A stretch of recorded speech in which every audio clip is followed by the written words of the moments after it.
From Tampa, St. Petersburg, and Robert Spetta, meteorologist from Duval. Yeah, good to see you, Robert. Hey, we got a very active day. We're not just talking tropics, but plenty of rain around. We're being drenched here in the Sunshine State. Yeah, and that's the whole point of our little weekend conversations, help people plan out their weekend here. Because today, we kind of have this lineup where we have this broad trough from Jacksonville, yes, over towards Tampa as well. We're looking at showers, we're looking at thunderstorms, and we're already tracking it here this morning on radar, and this is going to continue all weekend out there, Mike. So, yeah, I'll let you take it away here off the bat. Let's get kind of an overview of what's happening. We're good. Well, my phone's blown up. I got a lot of folks in Duval, Clay County. They've got boating plans today. Let me head over to the wall and take a look at this, and they want to know the best timing for the rain here. And I think if you're on the west side here in Tampa, we are looking for the highest chances of rain as we head through the morning into the mid-afternoon. So really that 10 to 4 spot. And then you see Jacksonville farther north. It looks like, that Gulf Coast sea breeze will catch up to you in Duval, especially by late day in this evening. But yes, even a morning round of rain already coming through sections of Jacksonville. That's why my phone's lighting up from the intracoastal to the beaches there. But I think there will be a window for a break. But here in Tampa, man, it's been one deluge after another. And it looks like that break in the rain for us, will be late today. So you see the timing at 4:10, 4 o'clock. So we lower that rain chance to 30% with temperatures in the low to mid 80s. And then, yes, we send that rain to Jacksonville with that 80% chance and 81 as you head into late afternoon. What's happening? Robert talking about that trough. What was left of a front, because after all, it is still summertime. These fronts have a hard time moving to the south. Got a little more low pressure in the atmosphere. That's a magnet for moisture that's coming up, and that will continue to bring us rounds of rain, not just for our Saturday, but for our Sunday. So things may calm down as we head through the evening, even in Jacksonville. But then, yes, tomorrow morning, here we go again, 7 o'clock, watching the West Gulf Coast sea breeze once again, watching Tampa, watching that big plume of moisture coming in. And unfortunately, tomorrow, some of that rain could linger even later for us in Tampa. And then Jacksonville, of course, getting ready for some more of those showers, especially in the afternoon. Very high rain chances with temperatures back into the low to mid 80s. So that's going to be the theme this weekend. We're picking our spots to have some of those dry hours in the beautiful places we call home here. So officially for Tampa, we got that weather impact alert today and Sunday through 4 o'clock. Okay, so we're talking about 7 a.m. to 4 p.m. the time frame for most of the rain, although it could linger a little later tomorrow. We'll fine tune to that as we get closer. Impact lightning. All right, Robert and I always talk about lightning safety. We start with the lightning, okay? In fact, we had another home yesterday struck by lightning here in Tampa, and a lot of folks have been struck by lightning over the summer months. Then we've got the localized flooding, okay? We're in a flood risk again today. And then we're talking about one downpour after another. So it's not just the splash and dash. We're talking several hours of rain, a train of rain, one after another. So we're going to be streaming here across the area from coast to coast. We look at radar, and it's going to light up as we head through the rest of the afternoon. But we do have a break. Latest model data is verifying as we head toward 4, 5 o'clock, Hillsborough, Pinellas, Pasco County, things will get better. But look at these temperatures. Whew, this is one of our coolest days in quite some time. With all the rain and the clouds around, we're talking low to mid 80s out there. And then for the evening plans, oh yes, I've got my tickets. We've got the Buccaneers, all right, hosting the Buffalo Bills. And you have Buffalo Bill fans involved. It's always going to be a fun time out at Ray J. So I'm looking forward to it. Oh, we're talking a much lower chance of rain, temperatures in the low to mid 80s. So for the weather impact for our football game, notice I've lowered it to the low impact. That includes the kickoff, and we're talking temperatures in the low 80s. And as we look at futurecasts here, just one more close look as we head through the rest of the afternoon. Again, a lot of downpours. That includes areas of Pasco, Pinellas, Hernando County, and you see the bright colors here. So 1, 2, 3 inches of rain across the area, and the showers will trend inland as we head into late afternoon. So if you're out toward areas of Lakeland, Lake Wales, you'll still see a few showers at 4 o'clock, but again, things will start to improve for you as well for those cookouts or any evening plans you have. And if you want to head to the beach for one of those classic sunsets, I think we'll get to see that, especially for Sand Key. Flood risk, there it is. That includes North Florida, all the way to Tampa, Bradenton, Sarasota. And again, we're talking 1 to 3 inches plus of rain here. So Robert, here we're watching the rain really fill in here across the West Coast, and looks like it's coming your way with a very active afternoon. Yeah, and not just coming our way, but already here. We already got the storms this morning. In fact, we have a weather impact alert in place for us here on the First Coast for today and tomorrow due to the same setup out there, Mike.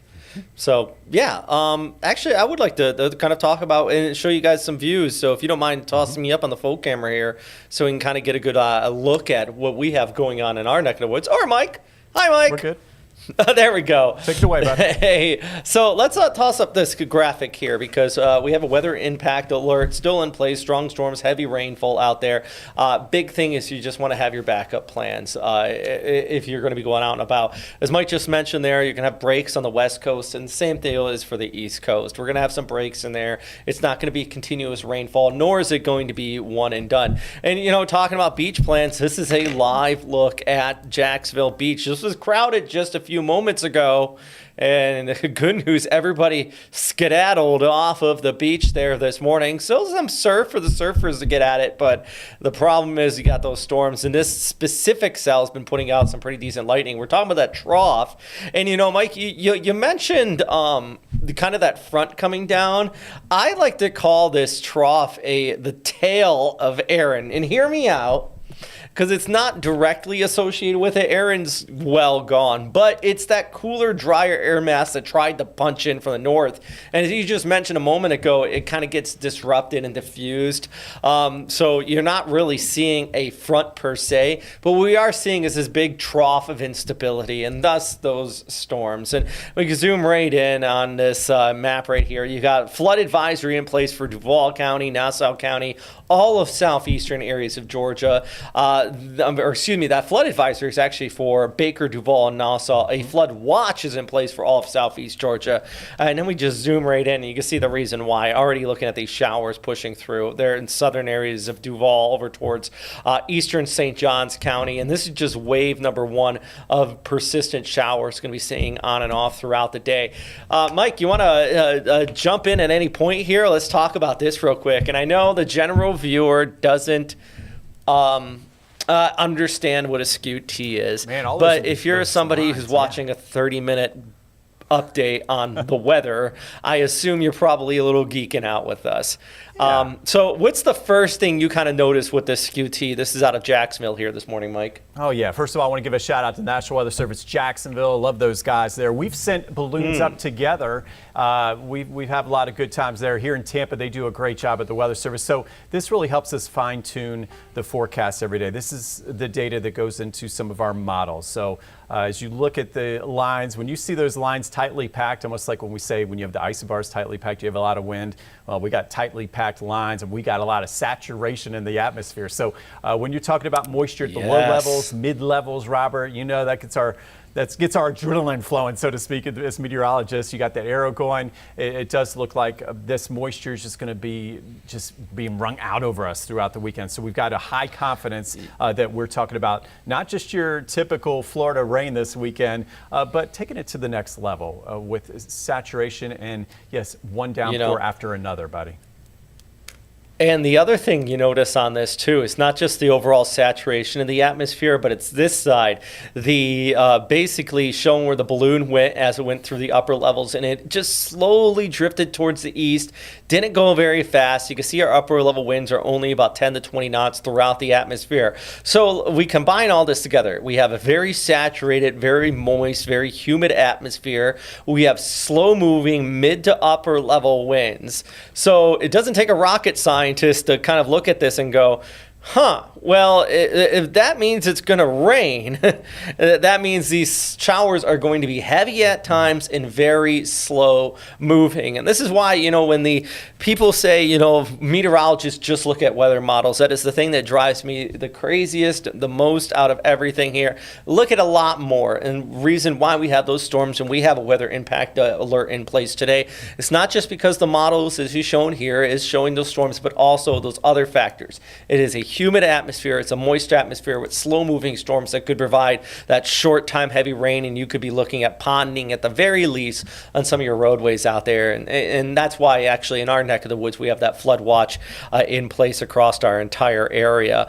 Mike, I also want to mention this, and I'm sure you're going to talk about it as well, but dare I say, could we have some, maybe not pumpkin spice and flannel shirts type weather by midweek, but maybe for North Florida, could we have some 60s. taste of autumn? Yeah, I think so. I think some drier air. I think so, and you see it coming right down, and you see where the deep blue is, enough dry air should come down to lower your dew points where, I see plenty of 60s for areas like Waycross and interior Georgia, even to Folkston, and north side. I could see the airport getting in closer to the upper 60s, near 70. Here in Tampa, I got excited this morning because I said, hey, we could have lows on the Nature Coast. This is a big deal for us, Robert. We're used to being near 80 every morning. I said we could have lows near 70 degrees here. So for us, every little bit helps. And you see that dew point scale.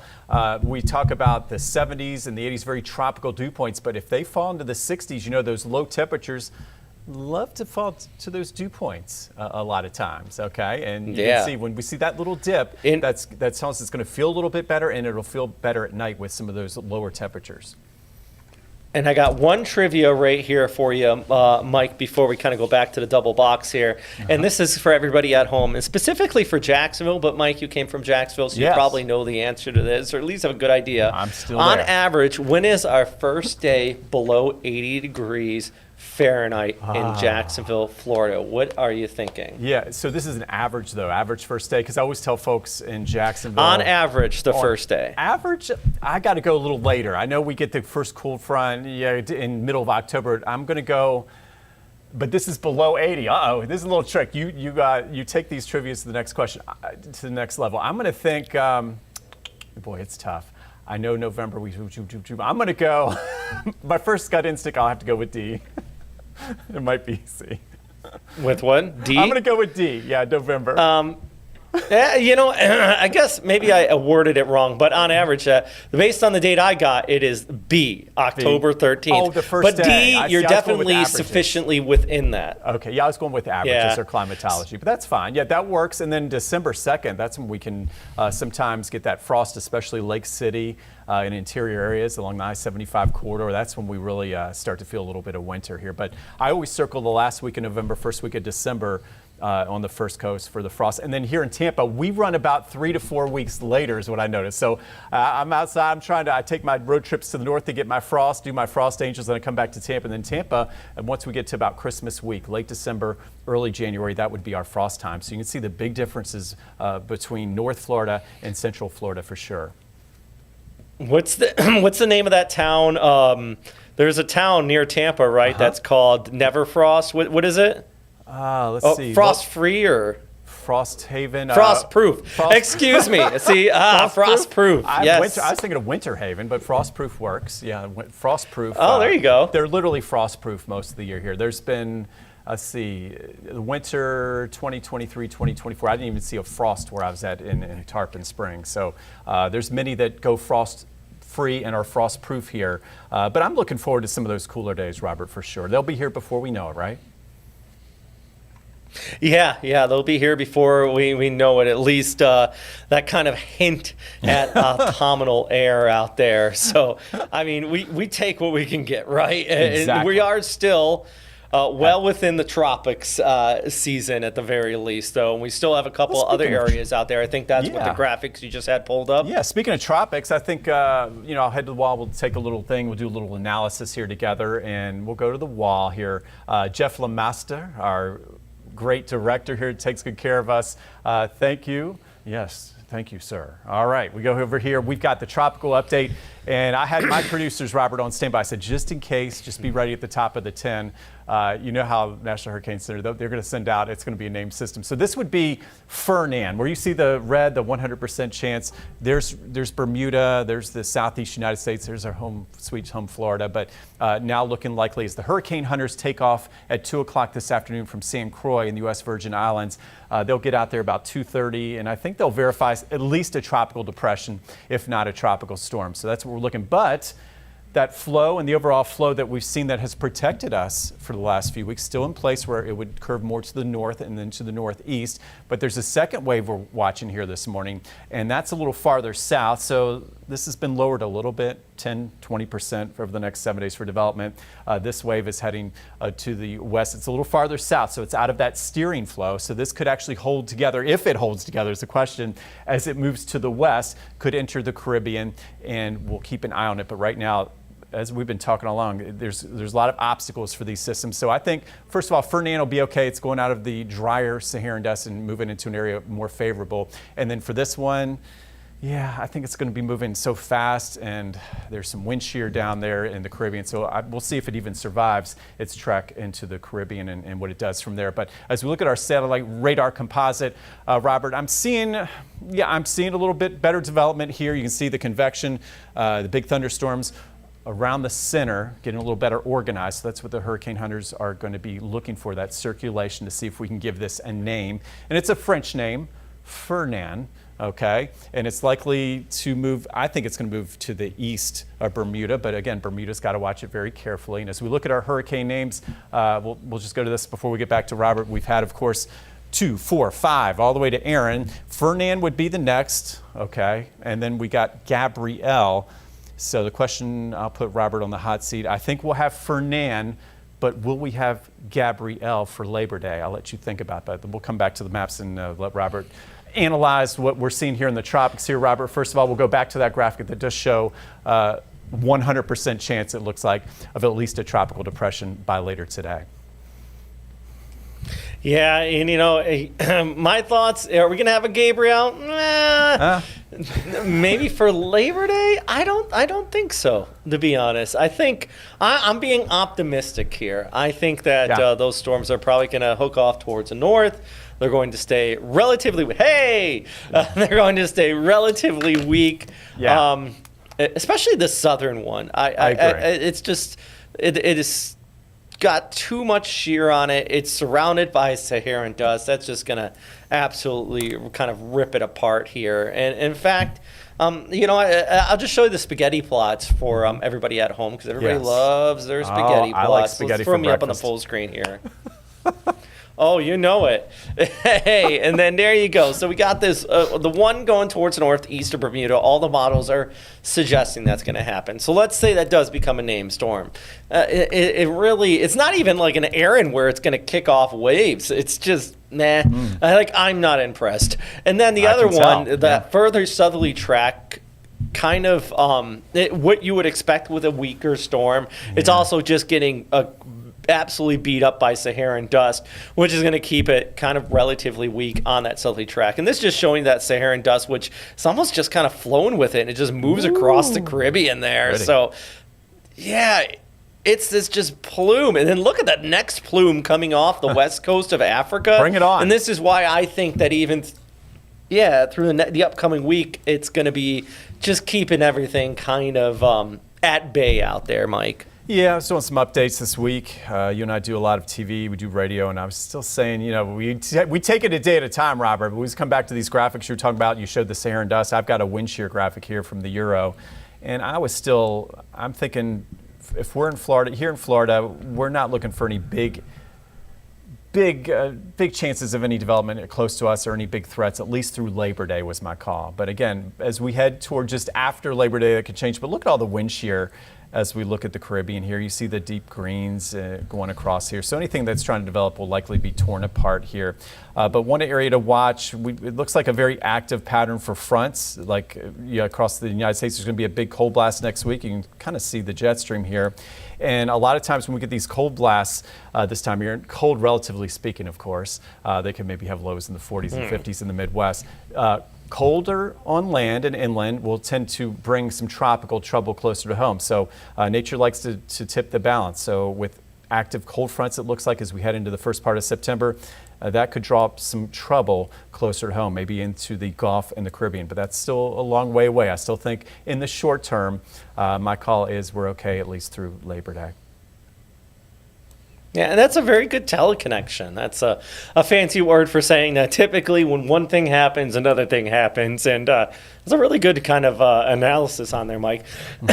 Mike, I did notice that you said you had some photos of the beach erosion. Well, did you still have those? They're still being loaded. I was walking, see Michler's Landing, and it was just big chunks of the beach were taken out. So unfortunately, I can't show that right now. But before the show, I was letting you know that was. Pretty I got impressive. some photos. I would love to see some photos. Let's go to your pictures because we can talk more about Aaron. That would be wonderful. if you have them. Yeah, I got some photos from our weather watchers out there. And first off, this is from this morning where we actually had some decent storms. I like this shot. Yeah, Brenda. This is from Brenda. She's she needs her own calendar, weather calendar. She does it all. She knows how to. Oh my goodness! She takes the best pictures. So what you know what pier we're looking at here then, right, Mike? Well, it's hard to see from here. She's up toward Amelia Island. I'm trying to make out where we're looking at. So here. yeah, you're right. It's Fernandina Beach. Okay. That's the pier. Yes. And then also another shot from Bob, another amazing photographer, always sending us stuff in. These were our sunrise shots this morning. Talk about just a painting out there this morning. I love it. It's just almost like this mural. Now, I do want to show you this, though. This is also from Fernandina, right after Aaron hit. There it is. And this was a little bit of that beach erosion. That's what I was taking. Yeah, I have a couple pictures of me there and just these big escarpments and shelves of beach missing there. So, unfortunately, again, a lot of beach erosion took place as well. As far as the surf from Aaron, it looked like the surf was closer to the 6 foot range, 5 to 6. I know we had a forecast of 6 to maybe as high as 10 feet. What was your estimate on the surf? The peak, was it 6 to 7? Yeah, we had some up there about 8 to 9. And some of the bigger ones actually showed up the day after Aaron hit. So Thursday, pretty much, as they moved away, and Friday. And I think one of the reasons for that, at least the big rollers we were seeing, is because the wind started coming offshore. So it wasn't churning the ocean into a washing machine. So as Aaron pulled away, you had an offshore wind, and it actually kind of cleaned up the waves. And a lot of the videos I'm seeing of surfers getting out at it was the day after Aaron passed by, where you still had that powerful swell, but you didn't have the wind that was kind of just ripping them all apart there. So kind of a little mixed bag. But that beach erosion, definitely a pain. You know, one thing that I always try to stress, and I know it seems silly, but just don't let your kids play on that escarpment type deal, because that is loose sand and it can slide down. I've actually seen reports of kids getting buried and stuff like that. We had that where the loose sand just kind of gave way. Yeah, and there was something news. I'm trying to remember the story exactly where. I know it was in Florida, where the beach rescues weren't even for the rip currents. It was people falling and hurting themselves. Big chunks of the beach were missing, so they were falling down. So imagine all the folks ready to rescue folks. It was for, due to the beach erosion. So that's great advice there. And of course, we're also watching for the sea turtles. I saw a lot of sea turtle areas roped off, not just Michaelers Landing, but here in Tampa. So Sand Key, when I do my runs here, tons of sea turtles ready to hatch. We got to stay away from them and let nature run its course, right? The beauty of nature, because sea turtles. This was one of the news we had this morning, one of our top stories. Somebody, it frustrates me beyond belief. Somebody let their dog off their leash and attacked one of the nests as the hatchlings were coming out. Okay. And I also found out if you disturb a sea turtle nest, the fines can run up to $100,000. Okay. So even if you are not, that's interesting. So good, especially if you are actively disturbing and killing sea turtles. I mean, come on. And if you live on the beach, also there's a reason why we love Florida. You know? And if you live on the beach, what Aunt Joy and I do, we make sure we have the blinds down. Once the sun comes down and such, you pull the blinds down, so you don't want any of that artificial light on the beach as well. So there's a lot of things you can do. And of course, we have it on the website at First Coast News and also here at 10 Tampa Bay. I was looking at wave height. Speaking of waves here, Robert, here in the Weather Center, I just pulled up. So a lot of surfers are wondering, so if we get Fernand, will we get a repeat performance? And at this time, based on it going much farther east, much weaker system, I'm not seeing a big increase in some of that surf across areas of Jacksonville, Mayport, Jacks Beach area up into southeast Georgia. So it doesn't look like we've got quite the wave action and energy we saw last week for sure. This is the next 10 days, of course. Yeah, maybe some gentle rollers about 1 to 2 feet. You know, if you're just getting your feet wet and surfing, they might be your type of swells. But yeah, it's going to be nothing like what we've seen out there with Aaron. And and the storm's already moving towards the north. I think this is going to be kind of a blimp on the radar as it pulls away. Definitely not the type of name that would get retired. My question is, do you think Aaron's going to be retired? I was looking at that, and I called it a historical storm. So I'm going to be in the camp, yes. Earliest Category 5 hurricane on record outside the Gulf and Caribbean, because you like that fact. First Category 5. We had to go back to, what, 2007, something crazy like that. I mean, it was a long time. It was 18 years.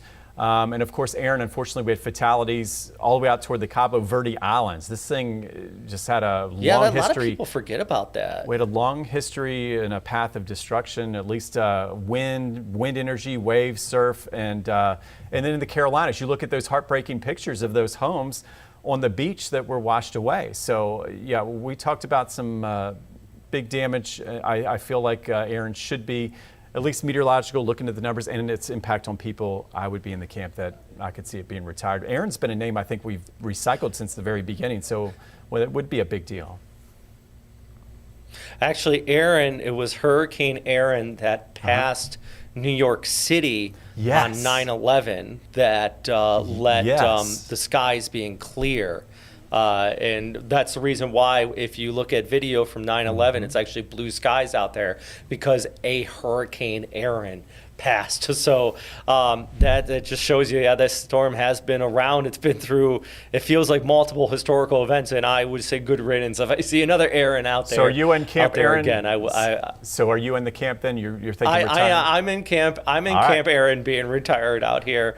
It did. If it made landfall, 1,000%. But even without it making landfall, I think it broke up a bunch of records that it deserves to be kind of shelved for now. Very good. Well, I love our discussions, and of course we do this tomorrow. We'll be back at 10:30 here. Robert Speta from Jacksonville. Can't thank you enough. And of course we've got the rounds of rain, downpours, and weather impact alerts going from coast to coast. That's why we're here for you. Keep tuning back in, and we'll of course keep you and your family safe, updated, calm, and collected. Thank you, Robert. Hey, Mike. Thanks for stopping by with me.